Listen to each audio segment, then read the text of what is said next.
اللهم انفعنا بما علمتنا وعلمنا ما ينفعنا وزدنا علما وبارك لنا في علمنا وارزقنا الإخلاص في القول والعمل كاملا وعلما نافعا لا ينسى وتوفيقا دائما وصحة ويقينا وعافية آمين يا رب العالمين. Alhamdulillah, kaum muslimin rahimani wa rahimakumullah. Kita lanjutkan pengajian kitab Sulamut Taufiq, satu kitab yang berisi 3 macam ilmu: ilmu aqidah, ilmu fikih, dan ilmu akhlak. Dan pada pembahasan yang lalu sudah kita bahas tentang 17 persyaratan sahnya salat, atau lebih tepatnya 17 rukun-rukun salat. Nah, sekarang kita lanjutkan pasal baru. Faqala al-muallif rahimahullahu ta'ala wa nafa'ana bihi wa bi'ulumihi fid dharain amin. Faslun, pasal baru, fil jamaah, tentang salat jamaah, wal jumu'ah, dan salat jum'ah. Qala al-jama'atu, salat jamaah itu, halal dzukuri, bagi laki-laki, al-ahrari, yang merdeka, al-muqimin, yang muqim, yang tidak safar, al-balighina, yang balik, ghairi al-ma'dhurin, yang tidak mempunyai uzur. Hukumnya adalah fardu kifayatin, fardu kifayah. Wa fil jumu'ati, adapun jamaah di dalam salat Jumat, fardu ainin, hukumnya adalah fardu ain alaihim, terhadap mereka. Idza kanu, apabila adalah mereka, arba'ina, 40 orang, mukallafina, orang-orang yang sudah mukallaf, yang sudah mendapatkan beban, fi abniyatin, pada bangunan-bangunan. Kaum muslimin rahimani wa rahimakumullah. Bab ini membahas tentang salat jamaah dan salat jamaah. Ketahuilah bahwa salat jamaah termasuk dari amalan ibadah Islam yang sangat dipentingkan di dalam Islam ini. Sehingga dalil salat jamaah tidak hanya kita temukan dalam hadis Nabi SAW, tapi juga kita temukan dalam Al-Quran. Salat jamaah di dalam Al-Quran, Allah Subhanahu wa Ta'ala sebutkan pada beberapa ayat. Antara lain, Allah Subhanahu wa Ta'ala mengatakan, wa idza kunta fihim fa aqamta lahumus salata. Ini bisa dilihat pada surah An-Nisa ayat 102.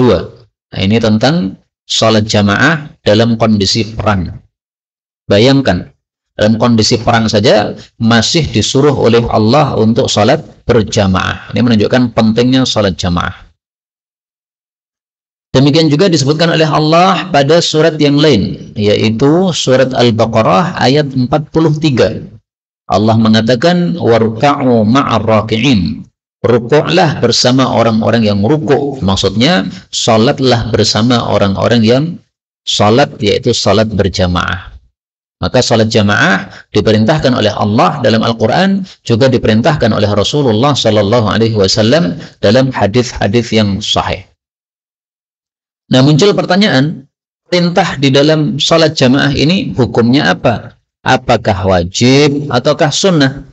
Karena perintah kan ada 2 macam, ada yang wajib, ada yang sunnah. Nah, maka di sini kalau kita pakai mazhab Syafi'i mengatakan fardu kifayatin, hukumnya adalah fardu kifayah. Fardu kifayah itu artinya kalau sudah ada yang melakukan salat jamaah, maka yang lain tidak salat jamaah tidak berdosa.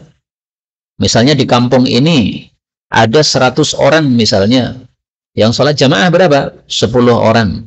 Nah, yang 90 orang ini sudah tidak dosa.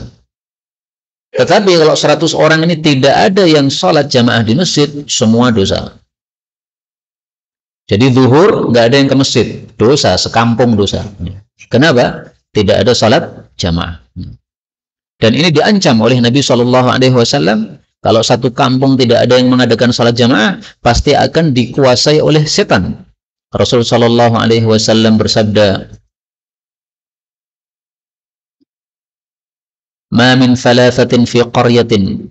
Kalau ada 3 orang dalam satu desa, wala badwin, atau satu dusun, la tuqamu fihimus shalah, lalu tidak ditegakkan pada mereka salat, yaitu salat jamaah, illa stahwadha alaihimus syaitan, kecuali setan pasti akan menguasai mereka. Fa'alaikum bil jamaah, maka selalulah melazimi jamaah. Fa innama ya'kulu dhi'bul qasiyah, karena serigala itu hanya menerkam kambing yang menyempal. Hadis riwayat Abu Dawud, derajatnya sahih. Nah, maka alhamdulillah di masjid kita ini salat jamaah 5 waktu sudah berjalan. Nah, maka kewajiban sudah gugur dari muslimin di kampung ini karena sudah ada yang melakukannya. Tetapi orang-orang yang melakukan salat jamaah di sini mendapatkan fadilah besar, sementara yang tidak mau salat jamaah itu mendapatkan pahala yang sangat kecil. Rasul Shallallahu Alaihi Wasallam bersabda, salat berjamaah pahalanya 27 kali lipat daripada salat sendiri. Nah, maka daripada panjenengan salat di rumah sendiri-sendiri pahala 1, mending panjenengan salat di masjid, sudah nyaman, masjidnya megah, mewah, ada kipas anginnya nyaman, pahalanya banyak lagi. Apalagi kalau masjidnya ditambahi di situ kopi gratis, wah, tambah enak nih, gue. Nah, insya Allah habis ini akan ada kopi gratis di situ. Insya Allah, ya. Ini namanya insya Allah, itu bisa jadi iya, bisa jadi tidak. Baik, kaum muslimin rahimani wa rahimakumullah, apa sih fadilahnya salat jamaah selain pahala 27? Fadilahnya banyak. Pertama, siapa yang salat jamaah, maka begitu dia keluar dari rumahnya menuju ke masjid, ini ditemani oleh malaikat. Hadisnya sahih, riwayat Imam Ahmad. Rasulullah bersabda, kalau ada orang yang kharijin, yang keluar menuju sesuatu yang diridhai oleh Allah, salat jamaah termasuk diridhai oleh Allah, maka di pintunya sudah ada malaikat membawa bendera, dan satu lagi setan juga membawa bendera.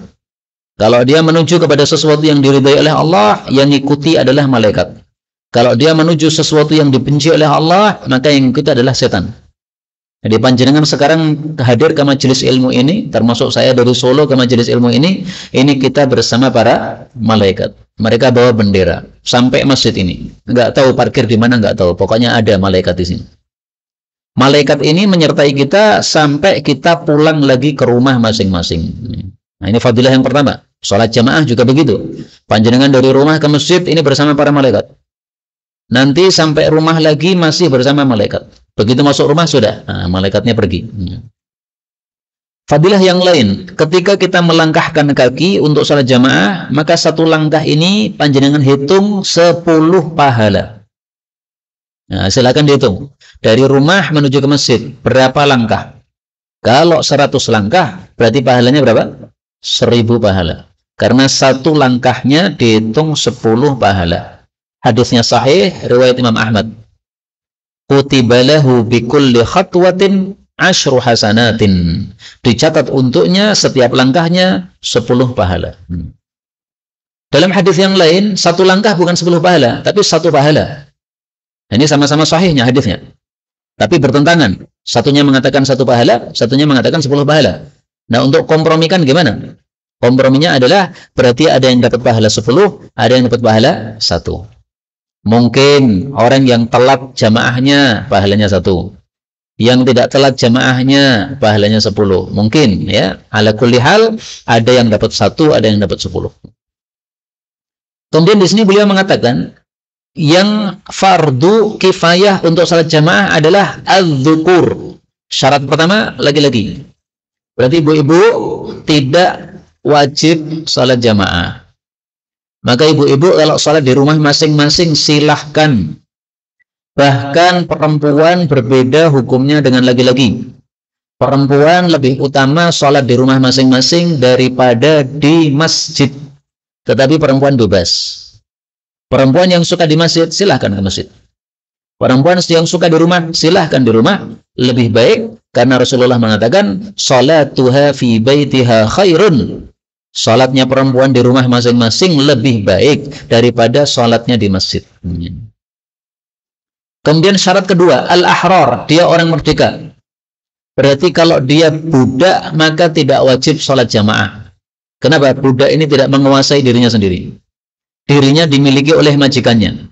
Berarti kalau mau keluar harus minta izin kepada majikannya, maka tidak wajib jamaah.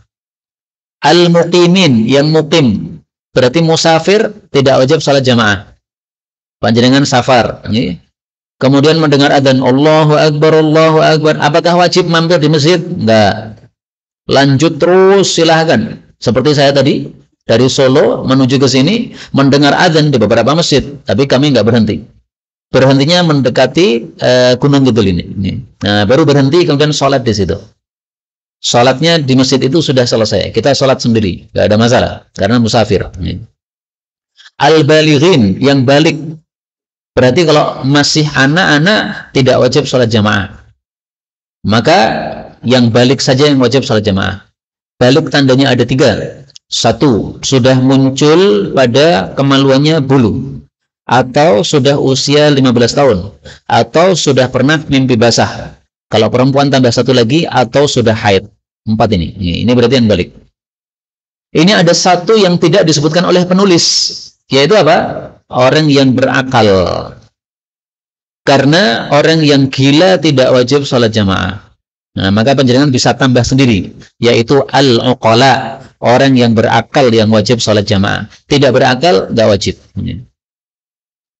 Ghairil ma'dzurin, yang tidak punya udzur. Berarti kalau punya udzur nggak wajib jamaah. Misalnya karena sakit, mendengar adzan hayya 'alas shalah, hayya 'alal falah, tapi masih lanjut tidur. Gimana? Karena sakit, nggak ada masalah, nggak wajib. Ini semua hukum untuk apa? Salat jamaah, yaitu salat 5 waktu. Tetapi kalau salat Jumat, maka hukumnya adalah fardu ainin. Yang disebut fardu ain itu fardu wajib untuk masing-masing orang. Tapi maksudnya fardu ain untuk orang-orang yang sudah disebutkan tadi, laki-laki. Berarti perempuan nggak wajib Jumatan. Merdeka, berarti budak nggak wajib Jumatan. Orang mukim, berarti musafir nggak wajib Jumatan. Orang balik, berarti anak kecil nggak wajib Jumatan. Orang yang berakal, berarti orang gila nggak wajib Jumatan. Kemudian yang tidak punya udzur, berarti yang punya udzur kayak sakit nggak wajib Jumatan. Beliau mengatakan idza kanu arba'in, wajibnya Jumatan kalau jumlahnya 40. Jadi kalau sekampung ini ada 40 orang, laki-laki, merdeka, mukim, balik, berakal, nggak punya udzur, maka 40 orang ini wajib untuk apa? Mengadakan Jumatan. Tetapi kalau jumlah isi kampungnya cuma 20 laki-laki dan 20 perempuan, nah di sini nggak wajib mengadakan apa? Jumatan. Ini mazhab Syafi'i. Tapi kalau kita pakai pendapat yang lain, meskipun 2 orang tetap Jumatan, meskipun 3 orang tetap Jumatan. Jadi andaikan misalnya ini kampungnya kampung mati, dulu banyak orang kemudian sudah pada pergi, tinggal 3 orang, wajib apa? Jumatan. Dan pendapat ini yang mengatakan wajib Jumatan meskipun hanya 3 orang, ini mengambil dalil dari ayat Quran surat Jum'ah. Allah mengatakan ya ayyuhalladzina amanu, wahai orang-orang beriman, idza nudiya lis-shalah, kalau diserukan adzan Jumat, fas'au, maka berangkatlah ke masjid, ila dzikrillah, mendengarkan khutbah. Berarti ada 3 orang. Ada yang adzan, ada yang datang untuk salat, yaitu makmum, ada yang khutbah, berarti imam. Nah, berarti 3 orang sudah apa? Wajib Jumatan. Tapi ulama mazhab Syafi'i yang wajib Jumatan itu kalau 40 orang. Tapi saya jujur, 40 orang ini kalau kita cari hadisnya yang sahih, tidak ada yang jelas. Adanya hadis sahih tetapi tidak jelas menunjukkan wajibnya harus 40. Kalau yang jelas menunjukkan wajibnya 40, maka hadisnya tidak sahih. Jadi kalau sahih tidak jelas. Kalau jelas tidak sahih. Sehingga pendapat ini tidak kita ikuti, tidak apa-apa. Karena apa? Dalilnya menurut kita adalah tidak sahih. Beliau mengatakan mukallafin, Yang wajib adalah orang-orang 40 tapi yang mukallaf. Mukallaf itu apa? Mukallaf itu balik akil. Itu namanya mukallaf. Maka ada orang tidak balik berarti belum mukallaf. Ada orang tidak akil, tidak berakal berarti tidak mukallaf. Fi abniyatin, pada bangunan-bangunan. Seperti rumah-rumah kita ini kan rumah bangunan. Adapun orang-orang Arab Badui, maka mereka tidak wajib mengadakan Jumatan. Kenapa? Rumahnya bukan bangunan, rumahnya cuma kemah. Pernah lihat Arab Badui, Pak? Arab Badui itu rumahnya pindah-pindah, ya. Mereka berada di satu padang pasir, kemudian mereka mencari penghidupan di situ. Kalau penghidupan di situ sudah habis, mereka akan pergi, pindah ke padang pasir yang lain, cari penghidupan yang lain. Sudah habis lagi, pindah lagi. Jadi hidupnya nomaden, tidak menetap. Nah, itulah apa? Orang-orang Arab Badui. Itu mereka nggak wajib Jumatan. Meskipun jumlahnya mereka 40, meskipun jumlahnya 100, nggak wajib Jumatan. Kenapa? Nomaden tadi. Kemudian kita lanjutkan. Wa ala, dan wajib atas man nawa, orang yang berniat al-iqamata, tinggal indahum, pada mereka, arba'ata ayyamin, selama 4 hari, sihahin, yang murni. Maksudnya adalah orang yang berada di satu tempat, kemudian berniat untuk tinggal di situ selama 4 hari murni, maka dia juga wajib Jumatan. 4 hari murni maksudnya gimana? Maksudnya hari masuknya nggak dihitung, hari keluarnya nggak dihitung. Contoh misalnya, panjenengan mengundang saya untuk iktikaf di sini. Selama berapa? Selama 4 hari. Maka saya niatan untuk iktikaf di sini 4 hari. Hari Ahad saya datang, kemudian iktikafnya dihitung Senin, Selasa, Rabu, Kamis. Kemudian Jumat saya pulang. Nah, ini berarti sudah 4 hari murni. Hari masuknya nggak dihitung, hari keluarnya nggak dihitung. Nah, karena saya niatnya sudah 4 hari, maka saya dianggap sebagai orang yang muqim. Berarti saya wajib untuk apa? Jumatan. Tetapi kalau saya cuma tinggalnya 2 hari, maka saya tidak wajib ikut Jumatan. Misalnya nih, saya mampir ke rumahnya Ustaz Ja'far. Kemudian saya tinggal di rumahnya 2 hari. Hari Kamis sama hari Jumat. Niatnya cuma 2 hari tok.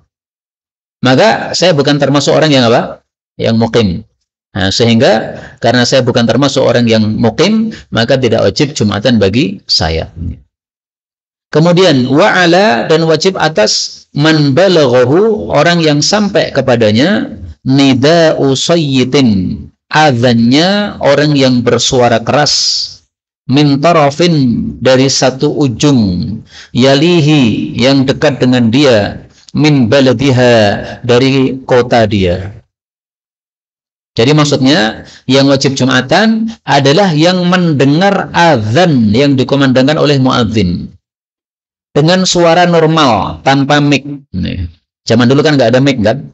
Nah, maka kalau ada orang yang azannya suaranya keras, dengan suara keras dia yang normal itu tanpa mic itu terdengar oleh telinga, maka siapapun yang mendengar azan tersebut wajib datang. Tapi kalau sangat jauh sehingga tidak dengar adzan tadi, nggak wajib datang. Ini penjelasan dapat dari mana? Dari sabda Rasulullah sallallahu alaihi wasallam. Rasulullah mengatakan al-jum'atu 'ala man sami'an nida. Jumatan wajib bagi siapapun yang mendengar adzan. Nah, tapi maksudnya adzan tadi, adzan dengan suara keras tanpa mic, adzan normal. Adapun kalau dengan mic, itu bisa berkilo-kilo mungkin, Tapi ringkasnya, kalau kita mendengar adzan, maka hendaklah kita datang untuk Jumatan. Jangan malas-malas untuk datang, karena kalau tidak datang nanti akan menjadi munafik. Na'udzubillahi min syarri dzalik. Kemudian, wa syartuha, dan syarat Jumatan. Pertama adalah waktu zuhri, waktunya sama dengan waktu zuhur. Dan ini mazhab jumhur ulama. Menyelisih mereka mazhab Hambali. Kata mazhab Hambali, boleh Jumatan 1 jam sebelum zuhur. Misalnya zuhur mancingnya jam 12. Nah, kalau pakai mazhab Hambali, jam 11 Jumatan sudah sah. Kalau mazhab Syafi'i dan mayoritas ulama, nggak sah. Jumatan harus apa? Sama dengan waktu zuhur. Bagaimana kalau azannya sebelum waktu zuhur? Adzannya sebelum waktu zuhur nggak apa-apa. Yang penting pas sholatnya itu sudah masuk waktu apa? Zuhur. Misalnya nih, jam 12 kurang 5 itu adalah adzan zuhur. Nah, Jumatannya adzannya jam 12 kurang 10 menit. Habis itu khutbah 10 menit. Habis itu sholat Jumat jam 12 pas. Bagaimana seperti ini? Sah. Yang penting sholatnya sudah pas pada waktu zuhur. Syarat berikutnya, wa khutbatani, dan 2 khutbah qablaha, sebelum sholat Jumat, fihi, di dalamnya, yasma'uhuma, yang mendengar 2 khutbah tadi, al-arba'un, 40 orang juga. Jadi syarat yang kedua, khutbahnya harus 2. Kalau khutbahnya 1 nggak sah. Dan 2 khutbah ini harus didengar minimal 40 orang. Seandainya dimulai khutbah jam 12, yang datang baru 20 orang. Kemudian khutbah pertama selesai, kemudian khutbah kedua mulai. Khutbah kedua mulai, baru datang 20 orang lagi, berarti 40. Nah, ini belum sah. Kenapa? Karena khutbah yang pertama baru didengar oleh berapa? 20 orang. Tapi ini sekali lagi mazhab Syafi'i. Ulama yang lain mengatakan 3 orang sudah cukup, 2 orang bahkan ada yang mengatakan sudah cukup. Kemudian, wa antusalla, dan bahwasanya dia dilakukan secara jama'atan, berjamaah, bihim, bersama mereka. Ini syarat ketiga. Salat Jumat kalau tidak jamaah bukan disebut Jumat. Jadi ibu-ibu yang tidak ke masjid tapi sholatnya di rumah, berarti sholat sendiri-sendiri, sholatnya bukan 2 rakaat, tapi sholatnya 4 rakaat. Maka yang tidak ikut Jumatan karena sakit atau karena dia memang wanita tidak Jumatan ke masjid karena masjidnya nggak ada tempat untuk wanita, dia sholat di rumah berapa? 4 rakaat. Sepakat ulama, Bu.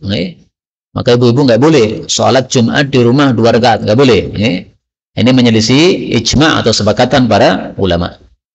Syarat berikutnya, wa alla tuqarinaha, dan bahwasanya tidak berbarengan dengan Jumatan tadi, wala tasbiqaha, dan tidak mendahului Jumatan tadi, Jumu'atun, salat Jumat yang lain, bi baladiha, di kota tersebut. Jadi maksudnya satu kota Jumatan harus cuma ada 1 taktil, nggak boleh 2 masjid sama-sama Jumatan. Maka 2 masjid digabung jadi 1 kota. Lah bagaimana kondisi sekarang nih? Di kota Solo berapa masjid yang Jumatan itu? Banyak sekali, nggak bisa dihitung. Di Mantung tempat saya tinggal, berapa masjid yang adakan Jumatan itu? Nggak bisa dihitung, saking banyaknya masjid. Apakah berarti tidak sah? Karena berarti Jumatannya apa? Berbarengan dengan masjid-masjid yang lain, atau didahului oleh masjid-masjid yang lain. Ya, maka jawabnya adalah syarat yang terakhir ini, yaitu apabila memang memungkinkan diadakan 1 masjid. Tetapi kalau tidak memungkinkan diadakan di 1 masjid, maka beberapa masjid mengadakan Jumatan, sah semua, nggak ada masalah. Nah sekarang ini faktanya tidak mungkin Jumatan kita kumpulkan 1 masjid, nggak ada yang cukup. Tapi kalau ada masjid yang cukup, maka sebenarnya hukum ini berlaku. Kenapa? Rasulullah dulu mengadakan Jumatan di Masjid Nabawi. Masjid Quba datang ke Masjid Nabawi. Masjid-masjid yang lain semuanya kumpul di Masjid Nabawi. Maka 1 kota Madinah, Jumatan cuma 1. Nggak ada 2 masjid, nggak ada. Yang Jumatan cuma apa? 1. Maka itulah muncul istilah Masjid Jami'. Masjid Jami' yaitu yang digunakan untuk apa? Jumatan. Yang enggak untuk Jumatan tidak disebut jami', meskipun untuk sholat jamaah. Baik, sekarang kita bahas khutbah. Beliau mengatakan wa arkanul khutbatain. Adapun rukun-rukun 2 khutbah. Yang pertama, hamdulillah, memuji Allah. Misalnya mengatakan innal hamdalillahi nahmaduhu wa nasta'inuhu wa nastaghfiruh wa na'udzu billahi min shururi anfusina wa sayyiati a'malina may yahdihillahu fala mudilla lahu wa may yudlil fala hadiya lahu. Misalnya begitu. Yang kedua, wassalatu 'alan nabi, dan selawat kepada Nabi Muhammad sallallahu alaihi wasallam. Minimal selawat itu Allahumma shalli ala Muhammad, minimal. Tapi kalau pengen utama, sholawat Ibrahimiyah. Allahumma salli ala Muhammad wa ala ali Muhammad kama sallaita ala Ibrahim wa ala ali Ibrahim innaka Hamidum Majid wa barik ala Muhammad wa ala ali Muhammad kama barakta ala Ibrahim wa ala ali Ibrahim innaka Hamidum Majid. Yang ketiga, wal wasiyatu bit taqwa, dan wasiat dengan takwa. Ittaqullah, bertakwalah kepada Allah, atau usikum bitaqwallah, aku wasiat kalian untuk takwa kepada Allah. Tiga rukun ini, alhamdulillah, selawat dan wasiat takwa itu adalah fihima, harus ada pada dua khutbah, yaitu khutbah pertama dan khutbah yang kedua. Maka kalau khutbah pertama sudah pakai alhamdulillah, selawat dan ittaqullah. Tapi khutbah kedua cuma alhamdulillah, selawat tapi lupa ittaqullah, tidak sah khutbahnya. Ini mazhab apa? Syafi'i. Terus terang Pak, untuk mazhab Syafi'i, rukun khutbah memang bulat, jelimet, terlalu banyak maksud saya. Yang paling ringan itu adalah mazhab Hanafi. Kata mazhab Hanafi, yang dinamakan khutbah, itu yang penting kasih peringatan titik. Nggak harus pakai innalhamdulillah, nggak harus pakai Allahumma sholli ala Muhammad, nggak harus pakai ittaqullah. Yang penting kasih peringatan. Di Maroko atau di Tunis ya. Di Tunis ada seorang ulama, khutbahnya sepanjang sejarah katanya khutbah paling pendek. Namanya Syekh Ibnu Ashur. Beliau datang dari rumah menuju ke masjid untuk khutbah Jumat. Ternyata di tengah jalan dia melihat seorang wanita muslimah orang Tunis nggak pakai jilbab. Padahal dulu-dulu namanya perempuan muslimah itu keluar harus pakai jilbab. Maka begitu dia melihat wanita tanpa jilbab di Tunis, marah dia. Akhirnya naik mimbar marah-marah. Beliau mengatakan, bagaimana mungkin kalian umat Islam akan selamat sementara kalian membiarkan istri-istri kalian keluar dari rumah tanpa jilbab. Kemudian turun dari mimbar, selesai. Ini khutbah paling ringkas sedunia. Sepanjang sejarah. Khutbahnya bisa dilihat di YouTube, ada. Panjenengan tulis dengan bahasa Arab, khutbah Ibni Ashur. Apa? Khutbah qasirah, khutbah ringkas Ibnu Ashur. Baik, kembali ke sini. Kalau kita pakai mazhab Syafi'i, maka tahmid, selawat, wasiat taqwa ini harus ada pada dua khutbah. Kemudian rukun yang keempat, wa ayatun, dan satu ayat mufhimatun yang bisa dipaham fi ihdahuma, pada salah satu dari kedua khutbah. Maka kita boleh milih, dibaca di khutbah pertama boleh, dibaca di khutbah yang kedua boleh. Tapi ayatnya harus yang dipaham. Misalnya kita membaca wal asr. Nah, ini Allah bersumpah demi masa. Nah, ini sudah bisa dipaham. Atau inna anzalnahu fi lailatul qadr. Nah, ini sudah bisa dipaham. Tapi kalau satu ayat yang nggak bisa dipaham, nggak boleh. Ini satu ayat yang apa? Nggak bisa dipaham, nggak boleh. Toha, apa artinya itu? Nggak ada yang tahu maknanya selain Allah Subhanahu wa Ta'ala. Nah, jangan apa? Satu ayat yang nggak bisa dipaham. Yang kelima, wad-du'a'u lil mu'minin, dan berdoa untuk orang-orang beriman fi tsaniyah, pada khutbah yang kedua. Jadi rukun-rukun khutbah ini ada 3 macam. 3 rukun pertama harus ada pada 2 khutbah. 1 rukun berikutnya silahkan dipilih pada khutbah pertama atau khutbah kedua. 1 rukun terakhir harus ada pada khutbah yang kedua, yaitu doa untuk orang-orang beriman. Doanya apa? Bebas. Misalnya, Allahumma ighfir lil mu'minina wal mu'minati ajmain. Ya Allah, ampunilah seluruh kaum muslimin dan muslimat. Boleh. Doanya nggak usah panjang-panjang, nggak harus panjang. Dan saya ingin tegaskan bahwa sunnahnya khutbah Jumat itu tidak panjang-panjang. Salah satu guru saya, namanya Syekh Walid Saifun Nasr, mengatakan khutbah Jumat itu cuma 6 menit. Adapun guru saya, Ustaz Mudzakir, demikian juga Syekh Saleh Al-Usaini, itu khutbahnya sekitar 8 sampai 10 menit. Sehingga khutbah Jumat tidak disunnahkan untuk panjang-panjang. Karena itu kalau di masjid ini khutbah Jumatnya panjang, saya sarankan untuk dipendekkan. Kenapa? 1, itu sunnah baginda Rasulullah sallallahu alaihi wasallam. Dua, kalau kita mengikuti sunnah baginda Nabi, pasti berkah. Tiga, khutbah yang panjang biasanya menyebabkan ngantuk yang dahsyat. Khutbahnya biasanya berapa? 30 menit. Nah, itu orang yang mendengar khutbah sudah hafal itu. Ini paknya khutbah 30 menit. Saya tak tidur 25 menit. Nah, maka dia kontrol begini 25 menit. Nih. Sambil doa kepada Allah. Ya Allah, 25 menit lagi tolong saya dibangunkan. Nih. Nah, Allah kabulkan doa dia, 25 menit dia bangun. Nih. Baru mendengarkan khutbah 5 menit, kemudian selesai. Tapi kalau khutbahnya 10 menit, Pak, nggak ada yang ngantuk, nggak ada. Nih. Apalagi yang khutbah marah-marah, nggak mungkin ngantuk. Apalagi yang khutbah apa? Suaranya keras, sebagaimana Rasulullah Sallallahu Alaihi Wasallam. Itu yang saya sarankan, tidak hanya di masjid ini, tapi di semua masjid.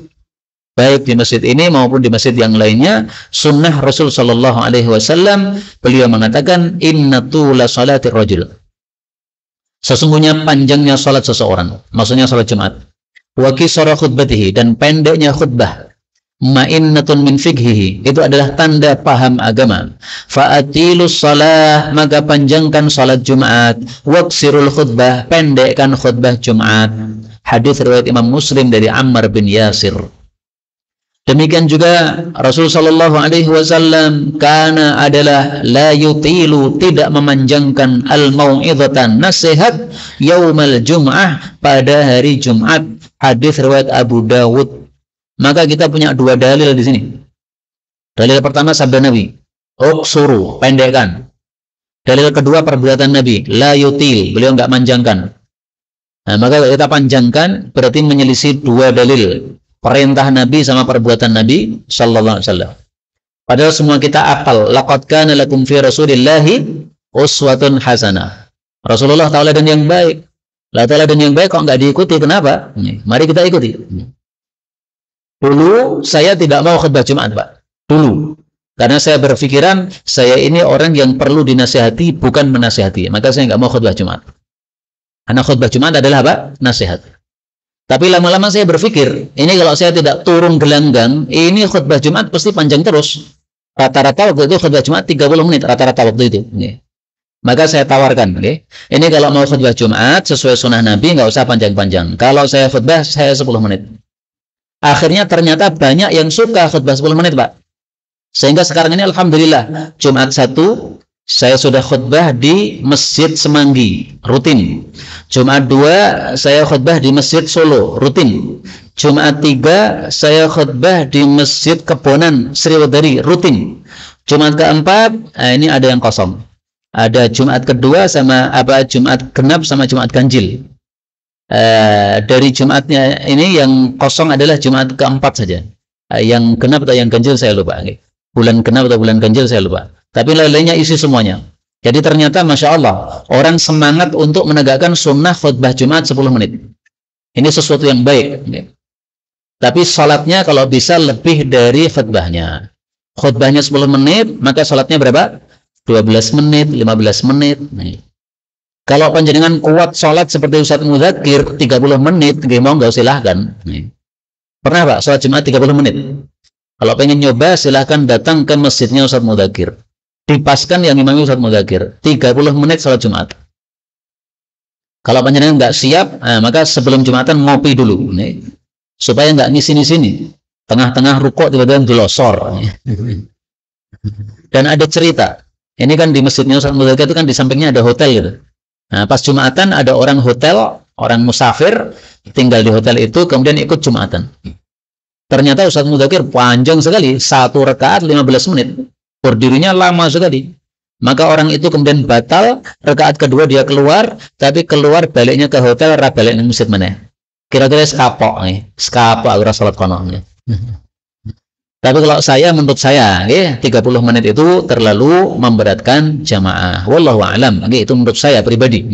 Sehingga kalau saya Jumatan, biasanya itu khutbahnya 10 menit, salatnya 12 menit biasanya. Baik, kita lanjutkan. Wa syurutuhuma, adapun syarat-syarat keduanya. Keduanya ini apa? Keduanya yaitu dua khutbah tadi.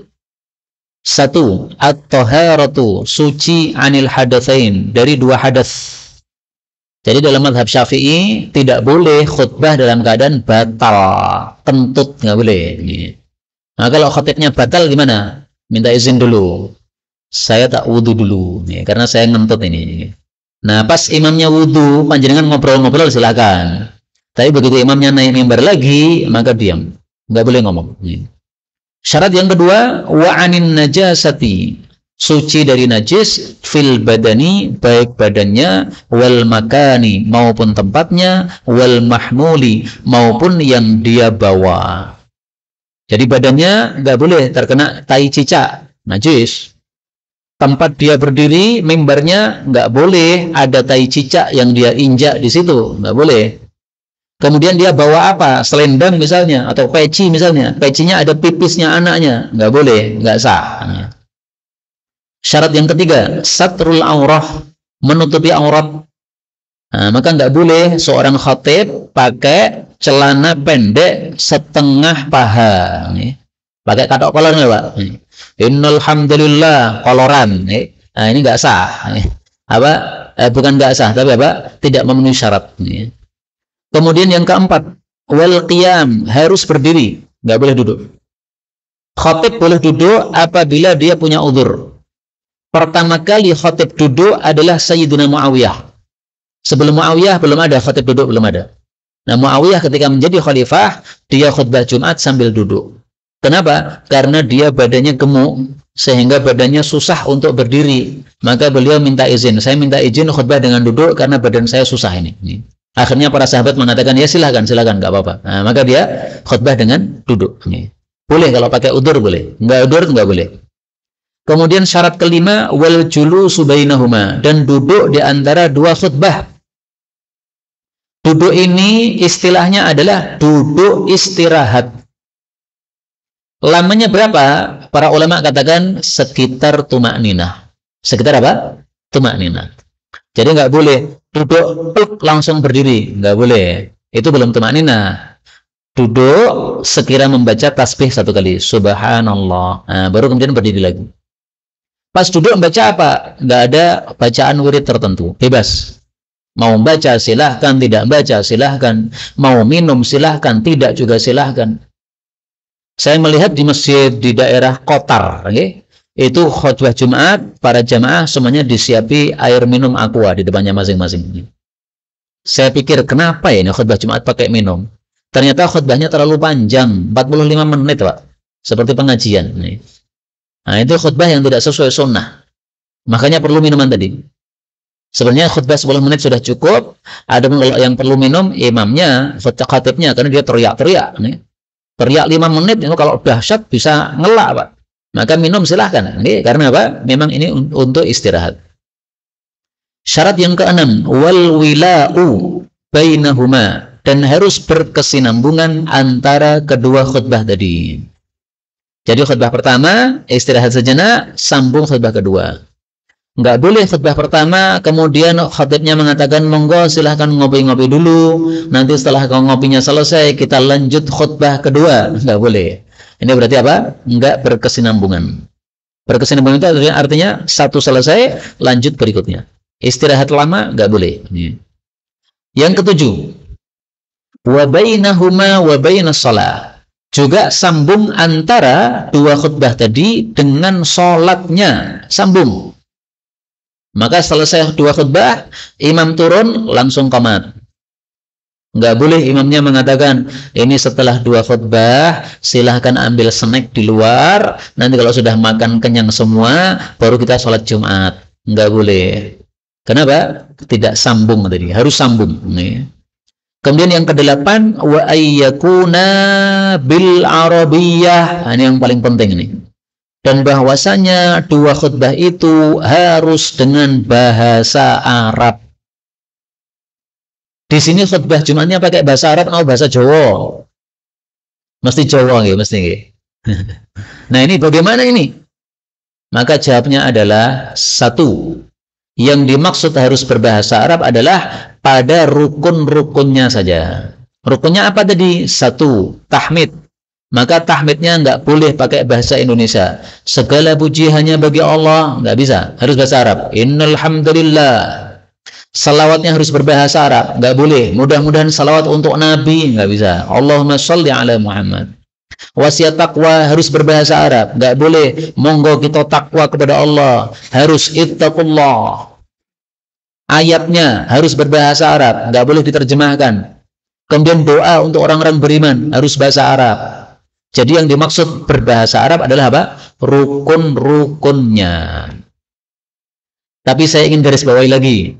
Ini syarat dalam madhab Syafi'i. Kalau madhab Hanafi tidak pakai syarat seperti ini. Maka khutbah dengan bahasa Arab atau tidak sah. Khutbah pakai muqaddimah atau tidak sah.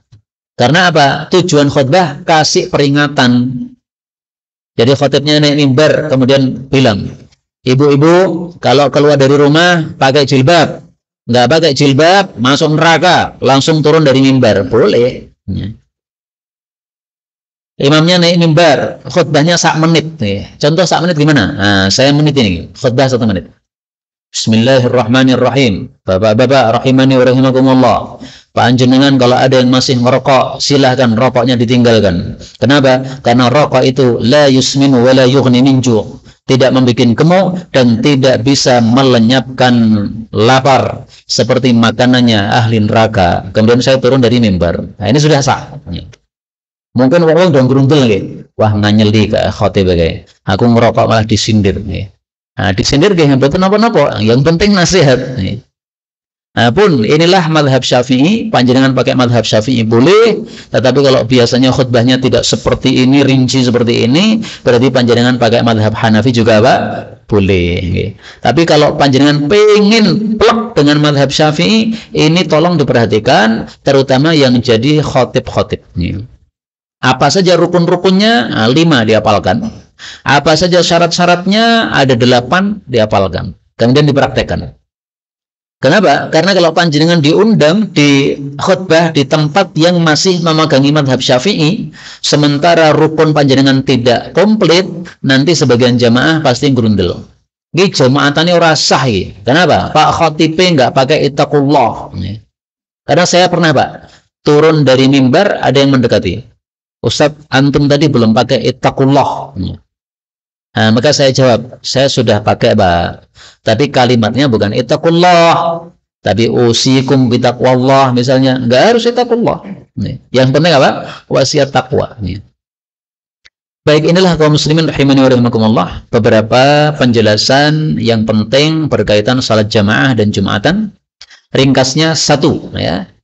Jamaah fadilahnya sangat banyak, sangat disayangkan kalau kita tidak salat jamaah. Rugi kalau kita tidak salat jamaah. Padahal 1 langkah kaki 10 pahala, 100 langkah kaki berarti 1000 pahala. Kemudian salat jamaah dilipat gandakan 27 kali daripada salat sendirian. Adapun hukumnya salat jamaah menurut madhab Syafi'i fardu kifayah, meskipun ini masalah khilafiyah. Adapun salat Jumat fardu ain. Kemudian syaratnya salat Jumat, yang pertama, waktunya harus seperti waktu zuhur, kemudian harus ada 2 khutbah, kemudian dilakukan salatnya berjamaah, kemudian tidak boleh berbarengan dengan masjid yang lain atau jumatan yang lain, dan tidak boleh berbarengan dengan jumatan yang lain sebagaimana tadi sudah disebutkan. Rukun khutbah ada 5, syarat khutbah ada 8. Inilah yang dapat disampaikan, betul dari Allah. Kalaupun ada salahnya, fa astaghfirullahal azim li wa lakum walhamdulillahi rabbil alamin. 45 menit saya bicara, maka sisa waktu 15 menit untuk soal wal jawab.